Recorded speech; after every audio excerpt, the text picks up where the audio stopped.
So when you apply it to Democrats, the problem with Democrats is that they never criticize each other because they're such a top-down party these days, and they're like, okay, everybody follow leadership, obey, right? Well, yeah, that you can't. I mean, but it's in a primary. If you're running in a Democratic primary for president, you have to criticize the other people in the race and say, They do. They do criticize the other people in the race. The idea that they don't is incorrect. Remember the 2020 primary? Remember the summer of 2019 when there were 10 Democrats on stage at once? They took turns beating up Joe Biden. Kamala Harris on busing. Cory Booker would beat him up. Julian Castro would beat him up. Kirsten Gillibrand, Elizabeth Warren, Bernie Sanders, all of them would beat up Joe Biden, the establishment candidate and the frontrunner. So yeah, they would attack each other. They wouldn't just fall in line behind him. They fell in line when it was time to take on the Republican Party. why you're better than them. Again, elementary politics, but they beat that out of Bernie Sanders, and that's part of why he lost, because he wouldn't do that kind of elementary politics. And then should you say, hey, I don't agree with the unpopular Democratic policies? If you don't agree, of course you should say it, because you should be honest, and it gets you an easy win in terms of the general voters and also the Democratic voters. There's a lot of policies in the Democratic Party that Democratic voters, the majority of Democratic voters, don't want. So if you can't speak out against that, then you're just not courageous enough to win. Yep.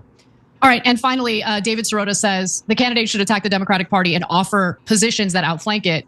And he calls this out, saying it's amazing that a handful of us have been making this case for 20 years. And God, I hate Democratic politics. I just do. I hate it so much. But yes, it's true. The progressive wing of the Democratic Party has been making this argument for a long time. The progressive wing of the Democratic Party is never taken seriously because the corporate wing of the Democratic Party controls everything, including the establishment, the DNC. So look, do I think anyone's actually going to take this advice? Unlikely, but I would love to be proven wrong, because there are some issues that I think Democrats should moderate on, but other issues that they should be further to the left on.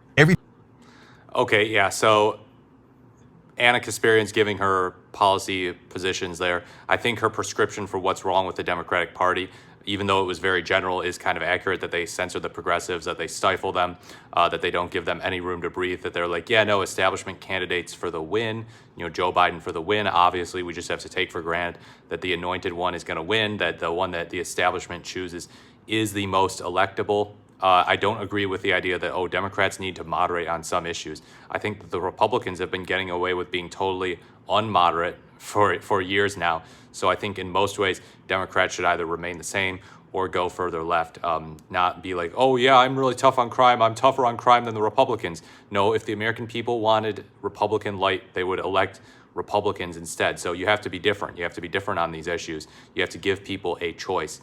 So yeah. The issue is not so much Democrats not being moderate enough on some issues.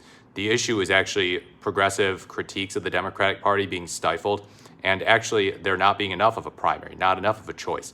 Joe Biden was basically treated as the anointed one in 2024. We just have no primary, basically, cancel primaries, let him be the one, and then, oh, it turns out he can't be the one because of his cognitive decline. And then Kamala Harris, again, they don't have an open primary. She's the anointed one, and she ends up losing. Whereas in 2020, there was a lot of fighting. There was a lot of fighting, unlike what Cenk Uygur says, and Joe Biden ended up winning. Let me know what you think about these comments below. Please like, comment, or subscribe to the channel, and thank you for watching.